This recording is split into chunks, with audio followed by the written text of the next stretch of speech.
Good morning! Hey, it is March the 10th, 2022, and welcome to Jake's Bounty! That's right, I'm in the garage once again. It's a throwback Thursday, so let's go ahead and do it.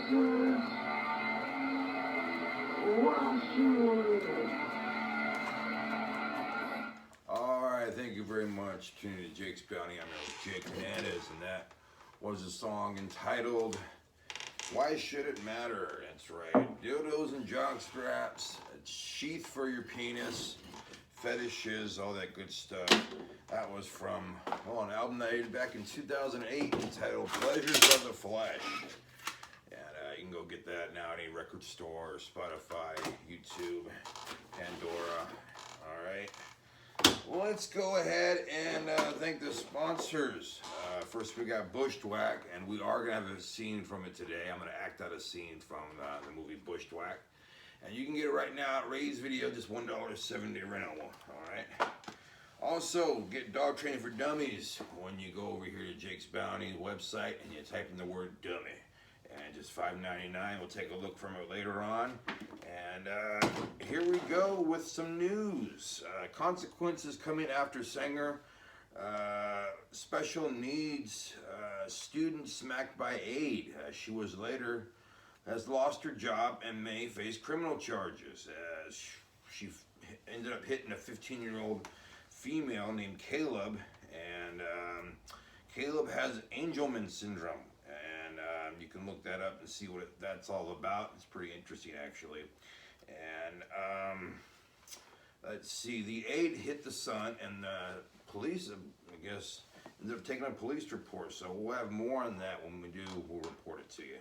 Southeast Fresno, 7-Eleven store robbed at gunpoint. Let's see, this happened at 5:20 a.m.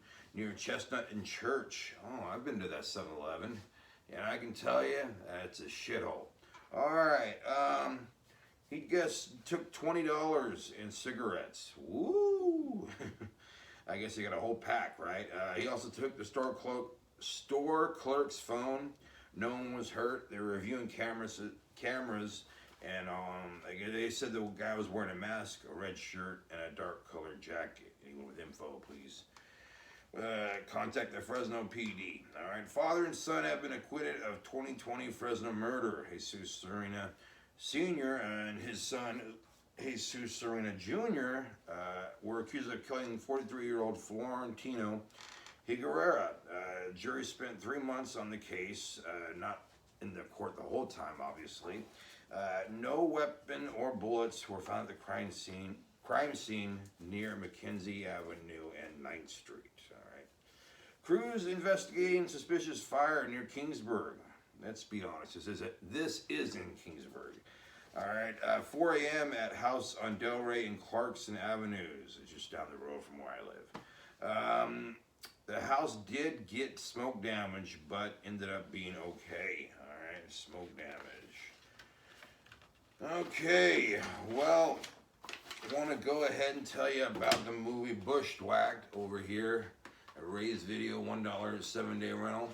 Now, if you've seen the movie Bushwack, you might remember the scene where the kids were like, hey, you're supposed to teach us about the birds and the bees. And they're on this overnight stay, and they asked this of Daniel Stern, their scout leader, and he's like, really? Okay, well, if that's the truth, let me go and tell you about the birds and the bees.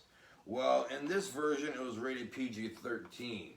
But in the unedited version, where it's rated R, Daniel Stern went full on, just telling all the details and all the specific, naughty things that go on when you want to have sex. All right. So I'm gonna go ahead and act that scene out from Bushwack, where he tells about the birds and the bees, but he goes into it a lot more than he does in the PG-13 movie. All right. So here we go, a scene from the movie Bushwack. All right, let me get into character. Okay, I'm going to be Daniel Stern. I'm going to be playing the scout leader, Mad Max Grabalaski. All right. Hey, what are you kids reading over there? Give me that. What is this? Whoa, wow. Oh, oof. You guys should be looking at that. Hold on. Yeah. So, what do you guys do next? What? I'm supposed to tell you about the birds and the bees? Oh, no, I couldn't tell you about that. Isn't the school supposed to do that, or your parents? You say a scout leader is supposed to do it. Well, all right. Now, I'll tell you about the birds and the bees. When a man and a woman get together, they don't actually have to be in love. You know, a man could just say he's in love, and that's what the woman wants to hear. But anyway, he gets real drunk. And he's already drunk too, you know, because that always helps the situation. And then he starts telling her how about great he is, you know, like, oh yeah, I can mow a lawn, and I can shine a shoe, and I could clean him up after your poo. And she's just fascinated about this. And she's really drunk, by the way. Anyway, he also starts telling her good things like, oh, you know, your smile reminds me of my Aunt Ethel's. She only had 3 good teeth, all right? And he also tells her how her hair reminds me of his Aunt Sal's. You know, he was bald, but he was a real nice guy.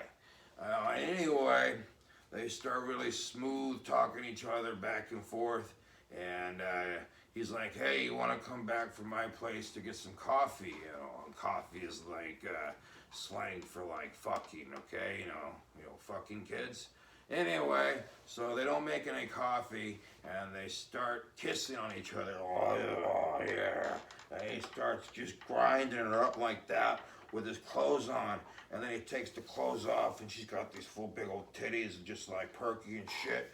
And he's got this big hard right cock, and he just thrusts right in her vag. She's like, he's like, yeah. And then 2 minutes later, he's like, oh, and she's like, ah. And that is how the birds and the bees are. Any questions? No? All right. And scene. All right, so that was what you didn't see on the movie Bushwack. All right, when he told them about the birds and the bees on their overnight stay and all that good stuff. You can get this over Ray's Video, $1 7-day rental. All right. Yeah, let's go ahead right now and get into dog training for dummies. Let's get to hopefully something I haven't seen or read before to you guys. Designating a regular toilet area. No matter where you live in your house or apartment, you need to start by selecting a toilet area in your yard.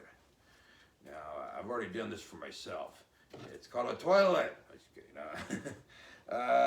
Along a path or in a park. So always take your dog to that spot when you want him to eliminate. Eliminate, I guess that means piss or poop. I'm going to go say that right now. I'm going to go eliminate. Yeah, I'm going to go eliminate something. Anyway, the designated place shouldn't be too far from the house. Walk directly to the area and then ignore him until he is eliminated. Pissed? So you gotta look the other way. You take a shit. Oh, okay. If you and your dog live in an apartment or condo, you probably have to jump through a variety of hoops, including taking elevators or stairs to take out your dog. Moreover, if your mobility is impaired, going outside with your dog may be a real challenge. Easiest way to house train a parent.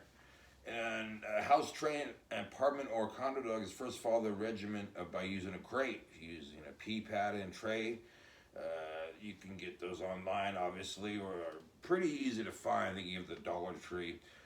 In the apartment condo, take him to the tray just as you would take him outside. Usually pee pads aren't recommended, so you have a tiny toy breed. Even then, going outside is much better. Pee pads and trays can work for you if you are able to take your dog out of your apartment, all right? And that gives you a little diagram showing how to train your dog, and more of this will be discussed in this section. And some good hints, and that's all here. And dog training for dummies, and you get it $5.99 when you type in the word dummy, all right? Well, let's go ahead right now and tell you about... Well, they were talking about a place in Kingsburg that caught fire, which was Rey Clarkson. And I was right by a place where my friend and I used to always get high. And not just my friend and I, but a couple of my friends and I would get high right there. His dad ended up owning the property, and so we'd go behind these orchards, and they would snake behind this, great vineyard, and we'd make a couple more turns, and suddenly you'd be in the back of this like open lot, and there'd be a house like way up in the front, but we'd be like way in the back, and then you just start getting high or drinking or doing whatever we were doing, and by the time we were back into our first 6-pack and maybe like, I don't know, our second joint, we were just stoned out of our minds. We started thinking that there were aliens out there and shit, and I'm always like paranoid, like, oh, the cops are gonna come get us. And it was like, dude, this property's owned by your best friend's dad. You know, he's not gonna call the cops on anybody. We're out here in the middle of nowhere. No one can see us. No one saw us come out here. The cops aren't gonna know to turn around all down this path. I mean, it was a maze. And the fact that I ever was able to get out and go there in the first place was amazing, because I was high as shit all the time. And we had some good parties out there. And I think one time the cops were called, but that might have just been someone saying 5-0, 5-0, like everybody did back in the day, just to be pricks. But nonetheless, I did go out there not too long ago with one of my buddies, and it was still the same. You can get high out there, go find it. And then just recently I tried to go out there just by myself, and unfortunately it's blocked up with a gate. I still know that same friend, but I'm assuming he sold the property, or his dad rather did. And you know what? I don't really need to go out there again and get there, go high, get there and then go sneak out and then go get high over there, because I get high in my room. I don't need to go anywhere anymore and go like, oh, there's a secret stash place. I go on a high ride and get high over there. I mean, sounds fun, but why? So anyway, that's the little thing I used to do back in high school. I'm sure you guys had your own little spot. If you had a small town, I'm sure you guys definitely had your little spot to go get high or drunk or have sex. In any case, go ahead and put the comments below. I want to tell you about tomorrow, but before I do that, I want to show you my cans. Don't worry, I got more than this. I got a whole bag and then like a half a bag. But these are mostly just aluminum cans I got right here behind Motel 6. They got the Mexicans working again, picking the grapes and all that good stuff. So they left behind a whole bunch of Bud Lights. So Sprite, and Modelo, and a Monster, and other ones are just Bud Light. So good things I was able to find them relatively quickly, and I didn't find anything else on my excursion. But tomorrow it'll be Funky Friday. Also have the news, my bounty, so much more. We'll also have some more. We'll have me doing Pleasures of the Flesh, my 2008 album right here. We'll also have some more from Dog Training for Dummies. Type the word dummy, get this for $5.99. And hey, what else? We'll have another scene from Bushwack that I'll act out, all right? So come back, you guys have a good rest of the day, and be good to yourselves, and be good to each other. And right now, here's myself singing the song, Why Should It Matter, all right? I'll see you guys tomorrow.